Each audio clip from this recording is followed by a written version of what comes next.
حبايب قلبي عاملين ايه؟ يا رب تكونوا بخير وصحة وستر من رب العالمين. تعالوا ناخد افكار مع بعض في الاربع او الخمس ايام اللي لسه باقيين عن العيد ان شاء الله. هديكوا كل يوم فيديو او كل يومين فيديو هتطلعي منه بنتيجة كويسة ان شاء الله، وافكار تعمليها في العيد.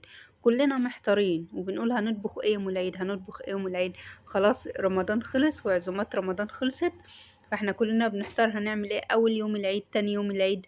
فتعالوا مع بعض ناخد فكرة عن اللي احنا هنعمله. نعمل شوية رز بكبدة حلوين زي العسل زي القمر زي دول كده، بألف هنا وصحة على قلوبكم. وتعالوا نشوف احنا عملنا الجمال والروعة دي ازاي. صلى على الرسول وتعالوا ندخل مع بعض على طريقة التحضير والمقادير. اللهم صل وسلم وزد وبارك عليك يا حبيبي يا رسول الله. معاكي كبدة بلدي، والأفضل تكون كبدة بلدي زي دي كده، وهتقطعيها مكعبات صغيرة. عايزة تصوري المكعبات أصغر من كده براحتك، بس دي التقطيعة اللي هي المناسبة علشان تقعد معاكي في الرز وما تتهريش منك طول ما الرز بتاعك بيستوي.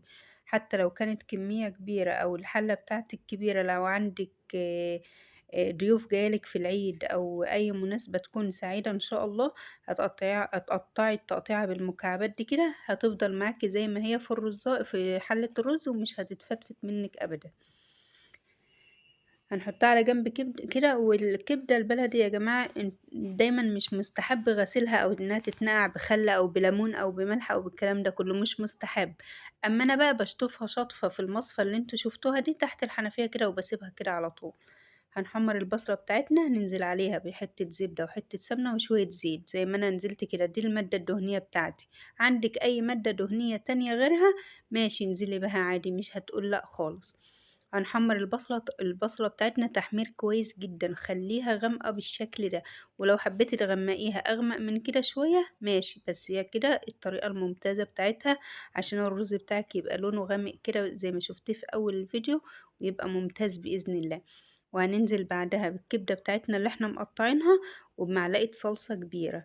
لو انت مش هتعملي كمية الرز دي كلها اعملي معلقة من اللي هي بتاع الاكل اللي هي الصغيرة دي. هتنزلي في الحلة بتاعتك كده. معلش يا جماعة لو التصوير معوج شوية، انا كنت ماسكة الموبايل بايد وبشتغل بالايد التانية، فحقكوا عليا. هنحط البهارات بتاعتنا، هتجيبي بهارات كبدة من عند العطار، وتوم باودر وبصل باودر وكمون وكزبرة ناشفة وفلفل اسمر. دي البهارات بتاعتنا.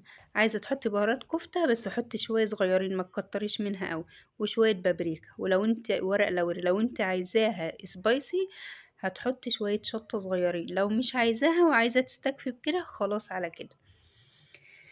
كده تمام تمام مع بعض لغاية هنا. عندك بقى في الكبة بتاعتك الحلوة هتفرمي قرنين فلفل، ومعاهم جزرتين، قرنين فلفل وجزرتين، وهتنزلي عليهم بالكبدة كده في قلب الحلة بتاعتنا على طول.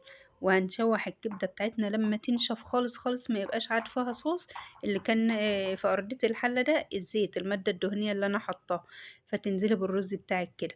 شوفي حبيت الرز بيضة ازاي، اما تستوي هتبقى غامقة واللون الداكن اللي كنا شايفينه في اول فيديو، وهتبقى تحفة بإذن الله من ايديك. بألف هنا وصحة على قلوبكم يا رب، وربنا يجعله عيد سعيد عليكم اللهم امين يا رب العالمين.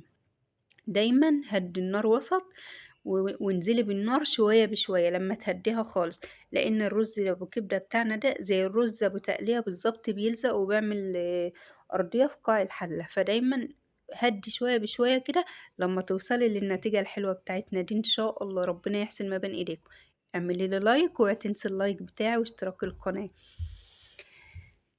معاك الرز ده بقى يوم العيد ان شاء الله هتعملي عليه فراخ مشوية هيمشي معاكي، كفتة هيمشي معاكي، هتعملي ديك رومي زي اللي احنا هنحط الوقت اللي قاعد مشرفنا على السفرة ده برضه هيمشي معاكي. اي حاجة هتعمليها من اللحوم هتمشي معاكي مع الصينية التحفة بتاعتك القمر دي. لو جبتي لحمة برضو وطبختيها وعملتيها لحمة مدخنة، اللي انا كنت عاملاها فيديو قبل كده، كنا سوينا اللحمة مع بعض ونشينا نقناها كده في مصفى وسيبناها تصفى، وعملنا لها تتبيلة اللي هي توم في الخلاط وفلفل اخضر، وادخلي على الفيديو هتلاقيها ان شاء الله. تتبيلة اللحمة المدخنة ودخلناها بالفحم بتاعنا، لو انت عملت اللحمة دي مع شوية الرز دول، دي تكفي ان هي تفضل عندك في المطبخ طول اليوم، وبألف هنا وصحة على قلوبكم جميعا يا رب. وهتبقى ممتازة جدا لو دخل عندك ضيوف في اي وقت، هتبقى السفرة بتاعتك جميلة واكلتك مميزة. اما دي انا كنت عاملة معاها الديك الرومي ده، وكنت عاملة معاها ورق العنب زي ما انتوا شايفينه كده. فما حبيتش اصور لكم ورق العنب، احنا عايزين ناخد المفيد بس من الفيديو. وانا كنت جايبه لك الرز بالخلطه او الرز بالكبده علشان ان انت تطلعي بمعلومات تمشي معاكي في كذا طريقه، اذا كانت فراخ مشويه او اذا كان كفته او اذا كان لحمه مدخنه زي ما انا قلت لك كده، او اي نوع لحوم هيمشي معاكي مع الرز ده باذن الله في العيد. ترصي الصينيه بتاعتك وتخليها قمر كده زيك بالظبط، واحسن من دي كمان 100 مره. ودايما تبقي انت جاهزة لدخول العيد عليكي، كل عام وانتم بخير يا رب. لو كانت الفكرة بتاعتي عجبتكم والرز بتاعي عجبكم وسفرتي عجبتكم، اعملوا لايك واشتراك للقناة وفعلوا لي زر الجرس عشان اكبر بيكم ان شاء الله. مع السلامة في فيديو جديد ان شاء الله. باي.